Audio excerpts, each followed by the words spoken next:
यह कहानी सिर्फ एक घटना नहीं बल्कि एक सबक है, इसीलिए आपसे गुजारिश है कि इसे अंत तक अवश्य सुने। किसी देश में एक राजा राज करता था जो लंबे समय से निस्संतान था। बहुत समय बाद भगवान ने उसकी पत्नी की गोद भरी और उसके घर में बच्चे की किलकारियां गूंजने लगीं। पूरे राज्य में खुशियां मनाई जा रही थीं, मिठाइयां बांटी जा रही थीं। राजा अपने बच्चे को गोद में उठाए बहुत प्रसन्न था कि तभी बाहर से एक आवाज आई, क्या कोई भगवान का बंदा है जो भगवान के नाम पर मुझे एक रोटी खिला दे? मुझे बहुत भूख लगी है। राजा बहुत अच्छे मूड में था। उसने अपने सेवकों से कहा, उस फकीर को अंदर लाओ और उसे भरपेट भोजन कराओ। फकीर को महल में बुलाया गया और उसके सामने भोजन परोसा गया। जब उसने पेट भरकर खाना खा लिया तो वह बच्चे को बहुत ध्यान से देखने लगा। यह देखकर रानी ने हैरानी से राजा से कहा, यह फकीर हमारे बच्चे को इतनी गहराई से क्यों देख रहा है? राजा मुस्कुराकर बोला, हमारा बच्चा लाखों में एक है, इसलिए फकीर को भी अच्छा लग रहा होगा। तभी फकीर बोला,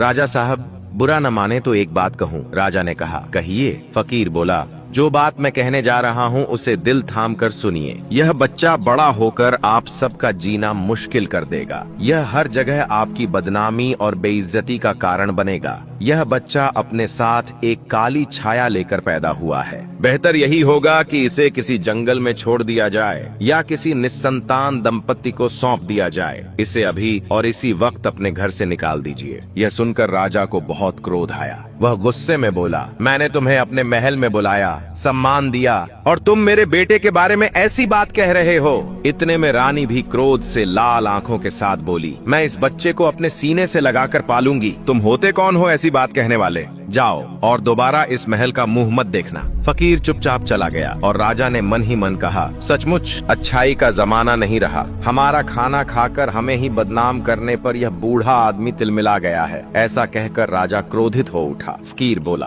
बेटी मैं सच कह रहा हूँ, मैं इसका भविष्य देख चुका हूँ और यही सच्चाई है। जब बुजुर्ग ने बार बार एक ही बात दोहराई तो राजा ने अपने मंत्रियों से कहा कि इस फकीर को धक्का देकर बाहर निकाल दिया जाए। इसके बाद राजा और रानी दोनों गहरी सोच में पड़ गए। राजा अपनी पत्नी से कहने लगा, अगर सच में हमारा बेटा ऐसा निकला तो? रानी बोली, राजा साहब भगवान सब बेहतर करने वाला है। हम इसकी अच्छी परवरिश करेंगे, इसे उत्तम शिक्षा दिलवाएंगे। हो सकता है यह फकीर झूठ बोल रहा हो। समय बीतता गया। राजकुमार को बचपन से ही अजीब शौक थे। वह नौकरानियों से कहता, गधा बनो, मैं तुम पर बैठकर सवारी करूंगा। कभी वह नौकरों से कहता, गधे बन जाओ, मैं तुम्हारी पीठ पर सवारी करूंगा। जैसे जैसे वह बड़ा होता गया उसने उच्च शिक्षा तो प्राप्त की, लेकिन पढ़ा लिखा होकर भी अज्ञानी ही रहा। उसने तीर चलाना सीखा ताकि लोगों पर अत्याचार कर सके, शिकार करना सीखा ताकि निर्दोष जीवों को मार सके। समय के साथ राजकुमार जवान हो गया और वही हुआ जिसका डर था। वह अत्यंत बदजुबान, निर्दयी और गरीबों पर जुल्म करने वाला बन गया। उसने अपने माता पिता को भी दुखी कर दिया। उसके दिल में किसी के लिए दया नहीं थी। वह घर की नौकरानियों पर अत्याचार करता और गरीब सेवकों से घृणा करता था। राजा ने उसे कई बार समझाया, बेटा यही गरीब लोग हैं जिनकी वजह से हमारी जमीनें और राज्य चलते हैं। यह सुनकर वह गुस्से में बोला, पिताजी महाराज आपने ही इन गरीबों को सिर पर चढ़ा रखा है। मैं इन्हें इनकी असली औकात दिखाकर रहूंगा। मुझे गरीबों से सख्त नफरत है। ये हर समय हाथ फैलाकर मांगने आ जाते हैं। राजा ने कहा, वे मांगते नहीं हैं, वे अपनी मेहनत का पैसा लेते हैं। तुम्हें शर्म आनी चाहिए। इतना कहते ही राजा ने पहली बार राजकुमार के चेहरे पर थप्पड़ मार दिया और कहा, तुझे जरा भी एहसास नहीं कि पिता के सामने कैसे बात की जाती है। फिर राजा गुस्से में कमरे से बाहर चला गया। राजकुमार ने मन ही मन ठान लिया कि वह इस थप्पड़ का बदला जरूर लेगा। कुछ समय बाद राजा को राज्य के काम से देश से बाहर जाना पड़ा। राजकुमार ने इसे अवसर समझा और सोचा, अब मैं पूरे राज्य में अपनी मनमर्जी करूंगा। जिसे चाहूंगा मारूंगा, जिसे चाहूंगा बदनाम करूंगा। अब मुझे कोई रोकने वाला नहीं है। इसी दौरान एक नौकरानी उसके कमरे में दूध लेकर आई। राजकुमार ने दूध में उंगली डालकर देखा और बोला, क्या तूने मुझे जानवर समझ रखा है? इतना गर्म दूध लेकर आई है? नौकरानी बोली, राजकुमार मैं इसे ठंडा कर देती हूँ। राजकुमार बोला, नहीं, अब मैं ही तुझे सिखाता हूँ कि दूध कैसे ठंडा किया जाता है। उसने दूध का गिलास उठाकर नौकरानी के चेहरे पर उलट दिया। दूध बहुत गर्म था, जिससे उसका चेहरा जल गया। वह चीखती हुई, बद्दुआएं देती हुई महल से बाहर चली गई। राजकुमार राजा की अनुपस्थिति का पूरा लाभ उठा रहा था। रानी ने भी उसे कई बार समझाया, लेकिन वह जवाब देता, माँ, तुम्हें इन बातों की समझ नहीं है, मेरे कामों में दखल मत दिया करो। उसे शिकार करने का बहुत शौक था। वह अपने मंत्री से बोला, जल्दी से घोड़े निकालो, आज माँ ने पहले ही मेरा बहुत दिमाग खराब कर दिया है। मन को थोड़ा सुकून देने के लिए आज हम शिकार पर चलेंगे। तुरंत उसके सामने 2 घोड़े लाए गए। एक पर मंत्री सवार हुआ और दूसरे पर राजकुमार। वह जिस भी गली से गुजरता,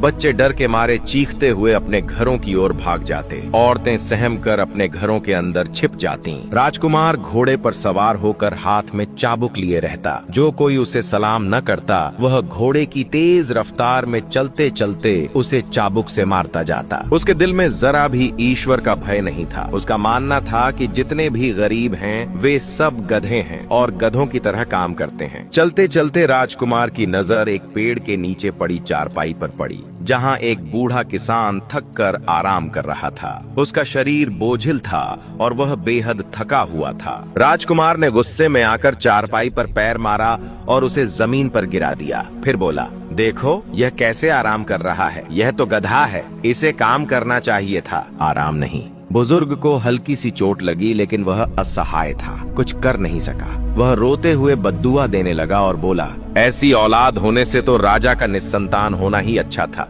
यह सुनकर राजकुमार और मंत्री दोनों जोर जोर से हंस पड़े। आगे चलते हुए जब राजकुमार और मंत्री शिकार के लिए अपनी जमीनों पर पहुंचे, तो अचानक राजकुमार को तेज दुर्गंध महसूस हुई। उसने मंत्री से कहा, यह कैसी बदबू आ रही है, मेरा सिर फटा जा रहा है। मंत्री ने पता लगाकर कहा, हुजूर, यहाँ से थोड़ी दूर एक तालाब है। वहाँ एक बूढ़ी औरत और उसकी बेटी तालाब से मछलियाँ पकड़कर साफ करती हैं और बेचती हैं। उसी वजह से यह बदबू आ रही है। यह सुनकर राजकुमार को बहुत गुस्सा आया। उसने कहा, हमारी जमीन पर रहते हुए इतनी गंदगी फैलाने की इनकी हिम्मत कैसे हुई। राजकुमार घोड़े पर सवार हुआ और बोला, चलो तालाब की ओर चलते हैं। आज मैं इन्हें सिखा कर आऊंगा कि मछलियाँ कैसे बेची जाती हैं। यह कहकर दोनों ठहाका लगाकर हंस पड़े। गुस्से में वे तालाब के किनारे पहुँच गए, जहाँ माँ और बेटी चुपचाप मछलियाँ साफ कर रही थीं। रमला ने सिर झुकाकर सलाम किया। राजकुमार कठोर स्वर में बोला, तुम हमारी राज्य को गंदा कर रही हो। यहाँ मछलियाँ बेचने की इजाजत किसने दी। बदबू से पूरा इलाका भर गया है। रमला सहमी हुई आवाज में बोली, जनाब, हम मजबूर हैं। हमारे पति का साया हमारे सिर से उठ चुका है। यही हमारा रोजगार है। हम किसी को नुकसान क्यों देंगे। यह तो रोजी रोटी का साधन है। राजकुमार बोला, ज्यादा बकवास मत करो, अपनी मछलियाँ उठाओ और यहाँ से निकल जाओ। रमला ने विनती करते हुए कहा, बेटा, हम पर रहम करो। मैं एक विधवा औरत हूँ। इन्हीं मछलियों को बेचकर अपना और अपनी बेटी का पेट पालती हूँ। मैं यहाँ से कहाँ जाऊँ। राजकुमार बोला, तुझे कहाँ जाना है, मैं तुझे तेरी असली जगह पर भेजता हूँ। यह कहते ही उसने बूढ़ी औरत को पैर से धक्का देकर तालाब में फेंक दिया। बूढ़ी औरत हाथ पांव मारती रही,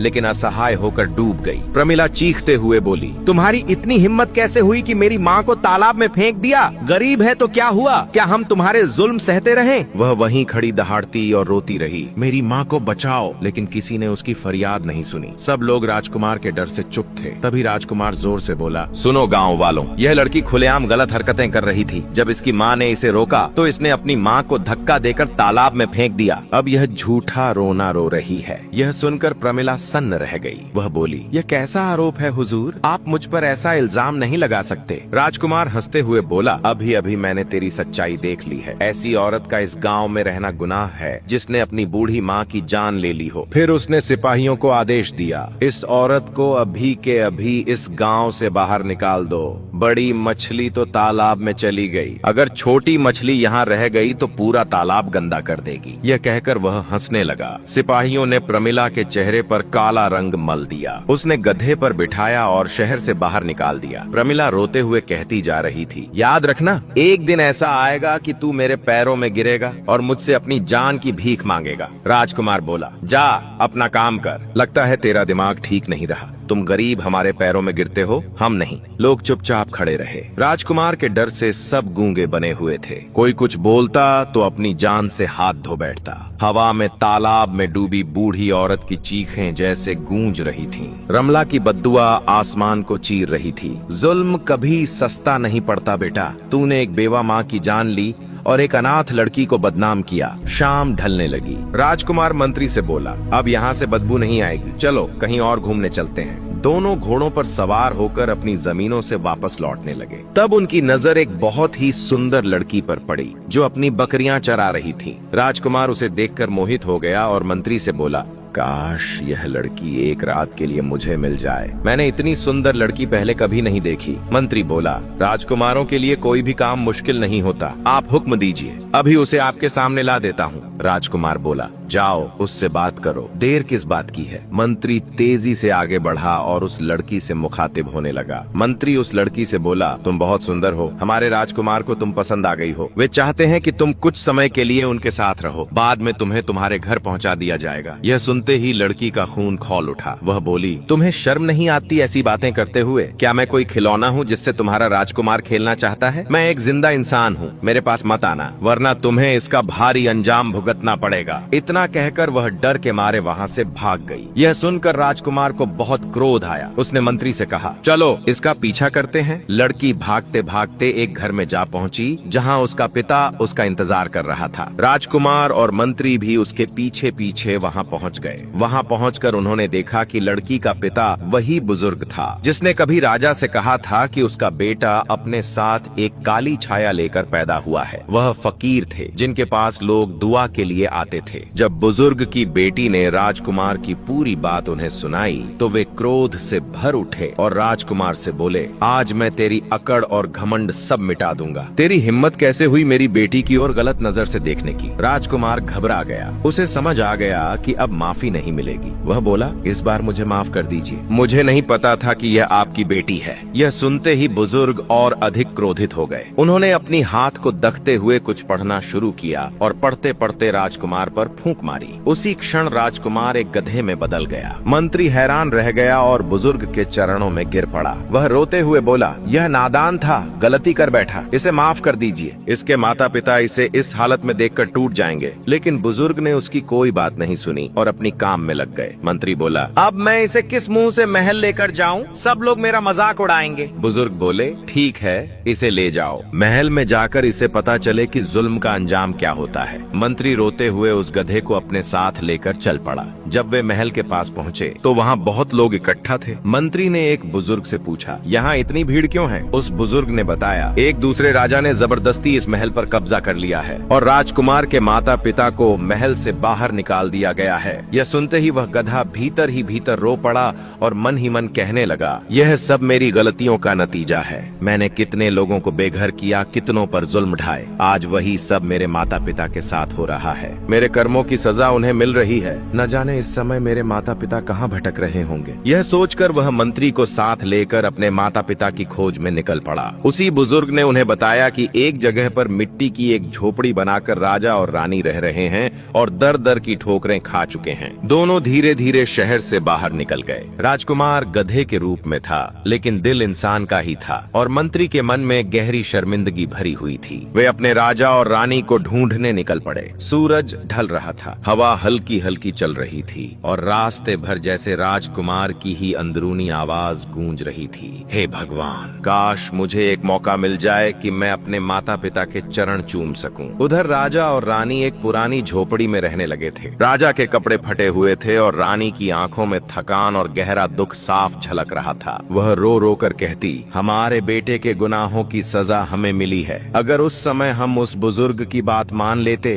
तो आज यह दिन न देखना पड़ता। हमने उस फकीर को झुठलाया, उस पर क्रोध किया और अपने बेटे को बचाया। आज न बेटा हमारे पास है न इज्जत के साथ जिंदा हैं। राजा चुपचाप सिर झुकाए बैठा था। वह बस इतना ही कह सका, रानी, हमने सच की बात नहीं सुनी। अब भगवान हमें हमारे कर्मों का फल दिखा रहा है। उसी दौरान शहर के एक बूढ़े व्यक्ति ने मंत्री और गधे को देखा और पहचान लिया। वह बोला, अरे तुम तो महल के हो ना? तुम्हारे राजा और रानी अब शहर के कोने में एक पुरानी झोपड़ी में रहते हैं। वहीं कहीं जाकर देख लो। यह सुनते ही मंत्री और गधे दोनों के दिल जोर जोर से धड़कने लगे। मंत्री ने गधे की लगाम थामते हुए कहा, चलो वही हमारे असली राजा और रानी हैं, शायद अब कुछ बदल जाए। वे दोनों झोपड़ी के पास पहुंचे। अंदर का दृश्य देखकर मंत्री की आंखों से आंसू बह निकले। राजा टूटी हुई चारपाई पर बैठा था और रानी चूल्हे के पास रोटी बना रही थी। जब रानी की नजर गधे पर पड़ी तो वह चौंक गई। फिर धीरे से बोली, ये आंखें तो मेरे बेटे जैसी हैं। राजा ने भी ध्यान से देखा। उसका दिल कांप उठा। उसके होठों से निकला, फकीर सच कह गया था, हमारा बेटा ही हमारी बर्बादी का कारण बना। रानी की आंखों से आंसू बहने लगे। वह गधे के सिर पर हाथ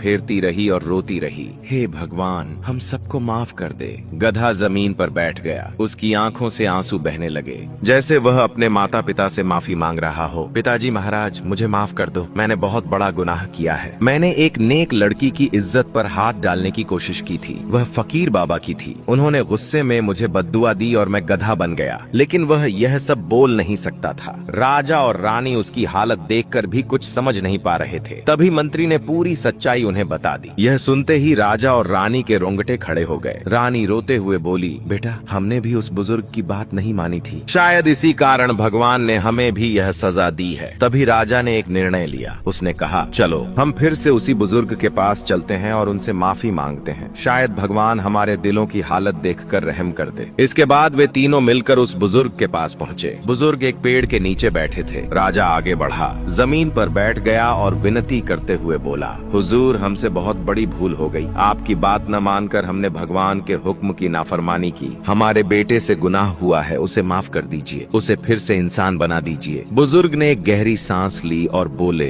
राजा साहब, जो कुछ हुआ वह तुम्हारे कर्मों का फल है, लेकिन भगवान की रहमत बहुत बड़ी है। मैं अपनी बद्दुआ वापस नहीं ले सकता, मगर एक रास्ता जरूर है। यह सुनते ही राजा ने तुरंत कहा, हुजूर, आप जो कहेंगे हम मान लेंगे, बस हमें हमारा बेटा वापस चाहिए। बुजुर्ग बोले, तुम्हें एक ऐसी स्त्री ढूंढनी होगी जो बिल्कुल नेक, पवित्र दिल और सच्ची आत्मा वाली हो। अगर वह स्त्री अपनी पूरी रजामंदी से इस गधे से विवाह करने को तैयार हो जाए, बिना किसी जोर जबरदस्ती के, तो उसी रात यह फिर से इंसान बन जाएगा। लेकिन अगर ऐसा न हुआ तो यह जीवन भर गधा ही रहेगा। यह सुनकर राजा और रानी एक दूसरे को देखने लगे। उनकी आंखों में उम्मीद भी थी और चिंता भी। रानी ने धीमे स्वर में कहा, भगवान खैर करे, अब हमें ऐसी नेक स्त्री ढूंढनी होगी, लेकिन हमें कैसे पता चलेगा कि वह सच में पवित्र है। बुजुर्ग ने आंखें बंद कर लीं और फिर धीरे से बोले, राजा साहब, नेक आत्मा को पहचानना आसान नहीं होता। चेहरा साफ हो सकता है, लेकिन दिल का हाल सिर्फ भगवान जानता है। यह कहकर वे अपनी झोपड़ी के अंदर गए और एक पुराना लकड़ी का संदूक ले आए। उसमें एक छोटा सा चमकता हुआ आईना रखा था, जो ऐसा लग रहा था जैसे सूरज की किरणों से बना हो।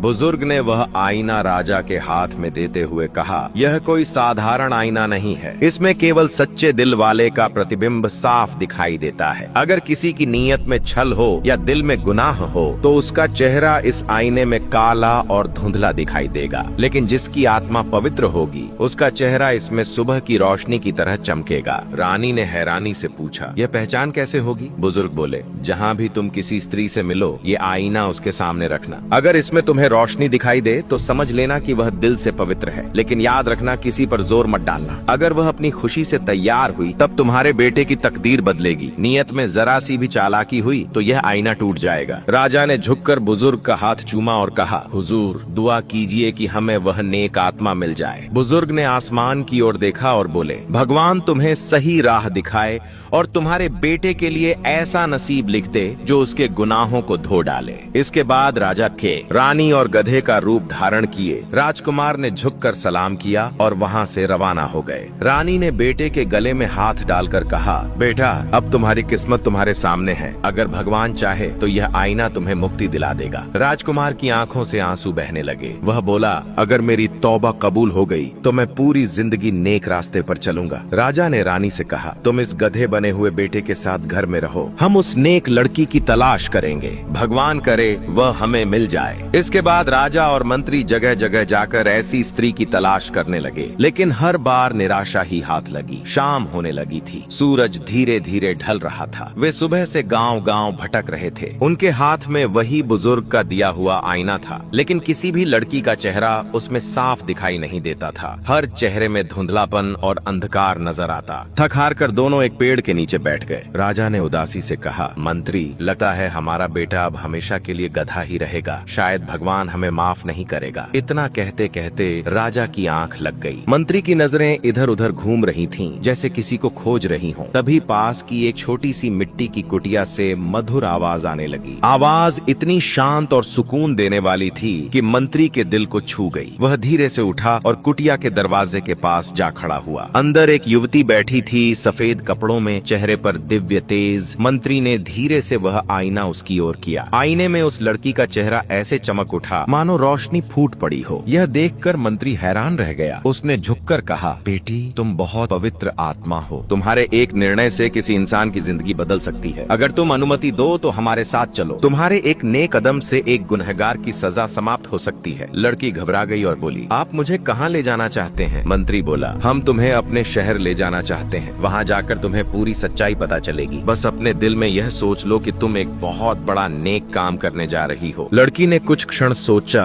फिर मुस्कुराकर बोली, अगर किसी की भलाई होती है तो मैं जरूर चलूंगी। यह नेकी का काम है। जब मंत्री उस लड़की को लेकर राजा के पास पहुंचा तो बोला, राजा साहब, उठिए, निराशा के दिन अब बीत गए हैं। यह देखिए, हमें वह साफ दिल और नेक लड़की मिल गई है। राजा की आंखों में खुशी के आंसू आ गए। उसने लड़की के सिर पर स्नेह से हाथ रखा और कहा, चलो बेटी, अब हम चलते हैं। जब वह लड़की उनके साथ उस कुटिया में पहुंची तो उसने देखा कि एक कमरे में एक गधा बंधा हुआ है। वह जोर जोर से हिनहिना रहा था। मंत्री लड़की को उस कमरे में ले गया। जब लड़की की नजर आधे इंसान और आधे गधे जैसे रूप पर पड़ी तो वह गहरी सोच में पड़ गई। यह क्या मामला है? इतने में राजा भी कमरे में आ गए और बोले, बेटी, यही वह है जिसे एक बद्दुआ के कारण गधा बना दिया गया है। लड़की चौंक कर बोली, यह गधा क्यों बना? इसे कौन सा गुनाह किया था? मंत्री ने दुहक के साथ पूरी कहानी बता दी। गधा चुपचाप खड़ा सब सुन रहा था। जैसे ही उसने लड़की की आवाज पहचानी, उसके कान खड़े हो गए। उसकी आंखों से आंसू बहने लगे और वह सिर झुकाकर जमीन पर बैठ गया। यह वही लड़की थी, मछली बेचने वाली, जिस पर उसने झूठा आरोप लगाया था और जिसकी माँ को उसने तालाब में फेंक दिया था। गधे के आंसू जमीन पर टपकने लगे। उसके मन में बस एक ही विचार गूंज रहा था, मैं कितना बुरा इंसान था। मैंने एक नेक लड़की पर इल्जाम लगाया, उसकी निर्दोष माँ की जान ले ली और आज वही मेरी मुक्ति का कारण बनने आई है। यह सचमुच बहुत नेक है, वरना आज के समय में कौन किसी की मदद करता है? तभी लड़की बोली, बताइए, मैं आप लोगों की किस तरह मदद कर सकती हूँ? राजा लड़की के सामने हाथ जोड़कर खड़ा हो गया। उसकी आंखों से आंसू बह रहे थे और आवाज कांप रही थी। वह बोला, बेटी, बहुत दुआओं और मिन्नतों के बाद हमें यह बेटा मिला था, लेकिन इसकी नादानी और गुनाहों ने इसे इस हाल में पहुँचा दिया। अगर तुम अपनी खुशी से इससे विवाह कर लो तो शायद भगवान हम पर रहम करे और हमें नई जिंदगी मिले। लड़की का चेहरा उतर गया। राजा साहब, आप यह क्या कह रहे हैं? मैं किसी जानवर से शादी कैसे कर सकती हूँ? राजा बोला, बेटी, यह असल में जानवर नहीं था। इसकी गलतियों ने इसे ऐसा बना दिया। अब यह शर्मिंदा है, तौबा कर चुका है। तुम्हारी एक हाँ इसकी जिंदगी बदल सकती है। मान जाओ बेटी। लड़की ने नम्रता से सिर झुकाया और बोली, अगर मेरी शादी से किसी की जिंदगी बच सकती है और अगर भगवान इससे प्रसन्न होता है तो मैं तैयार हूँ। मैं इससे विवाह करने के लिए राजी हूँ। यह सुनकर राजा, रानी और मंत्री खुशी से रो पड़े। वे सभी उसे लेकर उसी बुजुर्ग के पास पहुँचे। बुजुर्ग ने गहरी नजर से लड़की को देखा और बोले, बेटी, सोच लो, यह कोई साधारण बात नहीं है। यह अभी भी गधा है और संभव है कि हमेशा ऐसा ही रहे। क्या तुम फिर भी तैयार हो? लड़की ने दृढ़ स्वर में उत्तर दिया, हाँ हुजूर, मैंने इसे अपना जीवन साथी चुन लिया है। मैं इसी से विवाह करूंगी। मेरी नीयत नेक है, बाकी भगवान बेहतर जानता है। बुजुर्ग मुस्कुराए। उन्होंने आंखें बंद की, दुआ के लिए हाथ उठाए और उसी पेड़ के नीचे उन दोनों का विवाह करा दिया। जैसे ही लद्दकी का विवाह उस गधे से हुआ, एक तेज प्रकाश ने पूरे आकाश को भर दिया। सबकी आंखें चौंधिया गईं। जब वह रोशनी समाप्त हुई तो सामने जो गधा खड़ा था वह फिर से इंसान बन चुका था। राजकुमार अपनी असली सूरत में खड़ा था। उसकी आंखों से आंसू बह रहे थे, चेहरे पर पश्चाताप और हृदय में गहरी शर्मिंदगी थी। वह तुरंत जमीन पर झुक गया और सबके सामने लड़की के चरणों में गिरकर बोला, मुझे माफ कर दो, मैंने तुम पर अत्याचार किया। तुम्हारी माँ को मरवाया, तुम्हें बहुत रुलाया, लेकिन तुमने मेरे लिए वह कर दिखाया जो कोई और नहीं कर सकता था। लड़की की आंखों में भी आंसू थे, लेकिन वह शांत स्वर में बोली, जब तुमने दिल से भगवान से माफी मांग ली और अपने गुनाहों को स्वीकार कर लिया, तो फिर मैं कौन होती हूँ तुम्हें माफ न करने वाली। अब तुम मेरे पति हो और पत्नी का अपने पति को माफ करना ही सबसे बड़ी नेकी है। मैंने तुम्हें माफ किया। राजकुमार ने तुरंत अपनी पत्नी को गले लगा लिया। उसकी आंखों से खुशी के आंसू बहने लगे। पूरा गांव वहां इकट्ठा हो गया। लोग हैरानी और खुशी से यह दृश्य देख रहे थे। राजकुमार सबके सामने हाथ जोड़कर बोला, मैं अपने हर गुनाह के लिए माफी मांगता हूँ। आज मुझे समझ आ गया है कि इज्जत सबसे बड़ी दौलत है और सच्ची नीयत सबसे बड़ी ताकत। बुजुर्ग ने आकाश की ओर देखा और कहा, यही भगवान का इंसाफ है। जब दिल सच्चा हो जाए तो पत्थर भी फूल बन जाते हैं। राजकुमार के दोबारा इंसान बनते ही पूरे गांव में खुशी के नारे गूंज उठे। राजा और रानी के चेहरों पर वर्षों बाद मुस्कान लौटी। लेकिन राजकुमार ने आकाश की ओर देखकर कहा, अभी मेरा कर्तव्य पूरा नहीं हुआ है। जब तक मैं अपनी राज्य वापस नहीं ले लेता और इस धरती से जुल्म समाप्त नहीं करता, तब तक मेरा मन शांत नहीं होगा। बुजुर्ग ने हाथ उठाकर दुआ दी, जा बेटा, अब तू वह घमंडी लड़का नहीं रहा। अब तू भगवान के न्याय का सिपाही है। सत्य के लिए आगे बढ़, भगवान तेरे साथ है। राजकुमार ने अपने कुछ वफादार सिपाहियों को इकट्ठा किया, जिन्होंने उसके पिता के प्रति सच्ची निष्ठा निभाई थी। वे दिन रात यात्रा करते रहे। एक एक गांव से लोग उनके साथ जुड़ते चले गए। राजकुमार ने किसी से धन का वादा नहीं किया। वह बस इतना कहता था, मैं जुल्म के खिलाफ खड़ा हुआ हूँ। जो मेरा साथ देगा वह भगवान के न्याय में सहभागी होगा। जब वे अपनी राज्य के द्वार पर पहुँचे तो वहाँ वही अत्याचारी शासक खड़ा था जिसने उसके पिता से महल छीन लिया था। दोनों सेनाएं आमने सामने आ गईं। युद्ध आरंभ हुआ। तलवारों की टंकार से धरती गूंज उठी। राजकुमार ने साहस के साथ लड़ते हुए नारा लगाया, यह युद्ध सिंहासन का नहीं, सत्य का है। जो लोग पहले मौन दर्शक थे, वे भी अब उसके साथ लड़ने लगे। अंततः संध्या के समय वह अत्याचारी शासक पराजित होकर धरती पर गिर पड़ा और राजकुमार विजयी हुआ। राजकुमार ने उसकी तलवार नहीं छीनी, बल्कि हाथ बढ़ाकर कहा, यदि तू पश्चाताप करे तो मैं तुझे माफ कर दूंगा, क्योंकि मैं जानता हूँ कि जुल्म का अंजाम क्या होता है। इसके बाद वह अपने माता पिता को साथ लेकर महल लौटा। जिस सिंहासन पर कभी घमंड बैठा था, उसे उसने न्याय के लिए समर्पित कर दिया। अपनी नेक दिल पत्नी को अपने पास बिठाकर सबके सामने कहा, यह स्त्री मेरी मुक्ति है। इसी ने मेरी जान, मेरी इज्जत और मेरा ईमान वापस दिलाया है। पूरे राज्य में खुशी की लहर दौड़ गई। रानी ने आकाश की ओर देखकर कहा, भगवान ने हमारी दुआएं सुन ली। वह फकीर सच कहता था, जिसे रब चाहता है वही सही राह पाता है। अंत में वह बुजुर्ग फिर से महल आए। उन्होंने राजकुमार के सिर पर हाथ रखा और बोले, अब यह महल धन का नहीं, न्याय का महल कहलाएगा। यहाँ से ऐसी रोशनी फैलेगी जो आने वाली पीढ़ियों के लिए मिसाल बनेगी। इस प्रकार राजकुमार, वह नेक लड़की, राजा और रानी सब ने मिलकर एक नई जिंदगी की शुरुआत की। घमंड का अंत पश्चाताप में, जुल्म का अंत न्याय में और इंसान का असली रूप नेकी में दिखाई देने लगा। प्यारे दोस्तों, यह सुंदर कथा आपको कैसी लगी? उम्मीद है यह कहानी आपको जरूर पसंद आई होगी और इससे आपको एक गहरा सबक भी मिला होगा।